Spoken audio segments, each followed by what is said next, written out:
بسم اللہ الرحمن الرحیم۔ آج کا ویلاگ پاکستان میں بڑھتی آبادی اور اس سے پیدا ہونے والے سنگین خطرات کے بارے میں ہے۔ چند برس پہلے ہی کی بات ہے، کیمسٹری، فزکس، طب، نفسیات اور اقتصادیات جیسے شعبوں کے درجنوں ماہرین کی بہت بڑی اکثریت کا موقف یہ تھا کہ بہت تیزی سے بڑھتی ہوئی آبادی اور قدرتی ماحول ہی انسانیت کے لیے سنگین ترین خطرہ ہے۔ تب ایسا پہلی مرتبہ نہیں کہا گیا تھا۔ آبادی میں تیز رفتار اضافے کی باز گشت گزشتہ چند دہائیوں سے مسلسل سنائی دے رہی ہے۔ اس تناظر میں اقوام متحدہ کی طرف سے ہر سال 11 جولائی کو منائے جانے والے آبادی کے عالمی دن کا مقصد بھی یہی ہے کہ دنیا کی بڑھتی ہوئی آبادی کے مسائل، فیملی پلاننگ اور انسانی حقوق سے متعلق آگاہی پھیلائی جائے۔ پچھلی مردم شماری کے مطابق تقریباً 20 کروڑ 77 لاکھ سے زائد نفوس پر مشتمل پاکستان اس وقت آبادی کے لحاظ سے دنیا کا 5واں سب سے بڑا ملک ہے۔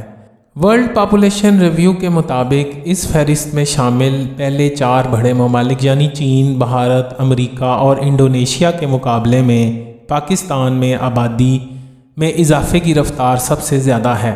اگر 3.1% کی سالانہ شرح سے پاکستانی شہریوں میں افزائش نسل کا سفر اسی طرح جاری رہا تو 2045 تک پاکستان کی آبادی موجودہ سے بھی 2 گنا زیادہ ہو جانے کا خدشہ ہے، یعنی ڈبل۔ اپنے ثقافتی خد و خال اور سماجی ڈھانچے میں ایران اور بنگلہ دیش سے زیادہ مختلف نہ ہونے کے باوجود پاکستان ان دونوں مسلم اکثریتی ممالک کی طرح آبادی کو کنٹرول کرنے کی کسی قابل فخر تاریخ کا حامل نہیں۔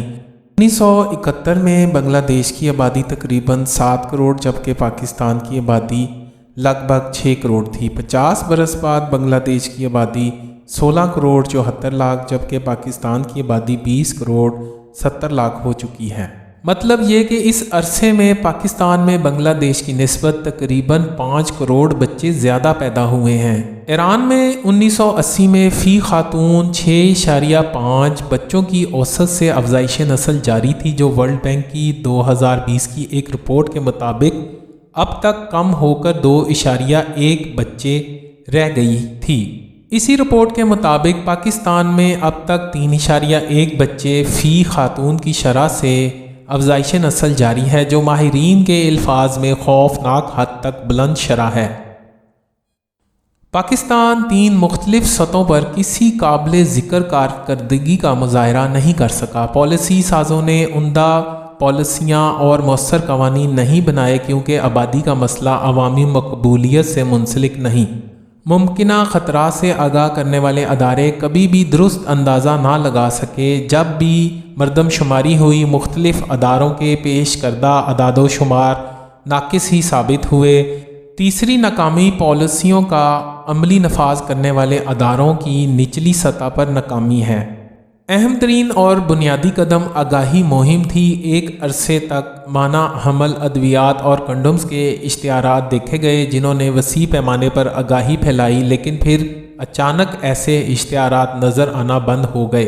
آگاہی کا براہ راست تعلق تعلیم سے ہے، جس کے آبادی پر ہونے والے اثرات سے انکار قطعاً ممکن نہیں۔ Pakistan demographic and health survey 2017 اور 2018 کی رپورٹ کے مطابق ملک کی ایسی خواتین جنہوں نے بالکل کوئی تعلیم حاصل نہیں کی، ان کے ہاں بچوں کی پیدائش کی فی کس اوسط 4.2 بچے بنتی ہے، جبکہ اعلیٰ تعلیم یافتہ خواتین میں یہی اوسط 2.6 بچے فی خاتون رہی ہے۔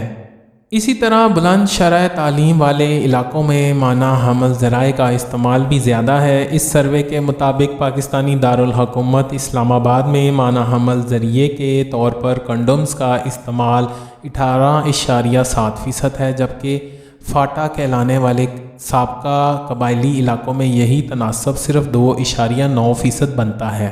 جب سے یہ شعبہ صوبائی حکومتوں کے سپرد ہوا ہے، تب سے صورتحال مزید سنگین ہو چکی ہے۔ ہر ضلع میں بہبود آبادی کے ذمہ دار ادارے موجود تو ہیں، لیکن وہ عام شہریوں کو شعور دینے کے کام سے اجتناب کرتے ہیں۔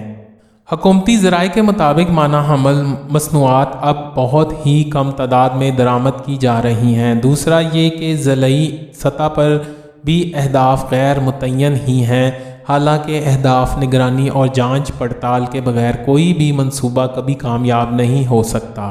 پاپولیشن افیئرز کے مطابق یہ امر بھی افسوسناک ہے جو تھوڑی بہت معنی حمل مصنوعات ضلعی سطح تک پہنچتی ہیں، ان کی مؤثر تقسیم نہ ہونا یا ان کو بغیر استعمال کے ہی ضائع ہو جانا بھی اب معمول بن چکا ہے۔ آبادی میں اضافے کی ایک اہم سماجی وجہ یہ بھی ہے کہ پاکستان میں لڑکیوں کی پیدائش کے مقابلے میں لڑکوں کی پیدائش کو ترجیح دی جاتی ہے۔ عام شہریوں کی اکثریت کی خواہش یہی ہوتی ہے جب تک لڑکا یا لڑکے پیدا نہیں ہو جاتے بچے پیدا کیے جانا عام سوچ ہے، اس لیے جب تک عوام میں شعور پیدا نہیں ہوگا یہ طرز عمل نہیں رکے گا۔ مستقبل کی پلاننگ کے سلسلے میں جب بھی یہ سوال مختلف اجلاسوں میں زیر بحث آتا ہے تو پاکستانی فیصلہ سازوں کے چہروں پر ہوائیاں اڑنے لگتی ہیں۔ مستقبل میں اتنی بڑی آبادی کے لیے خوراک، پانی، تعلیم اور صحت کی سہولیات فراہم کرنا موجودہ اقتصادی بحرانی صورتحال میں تو بڑی دور کی بات ہے۔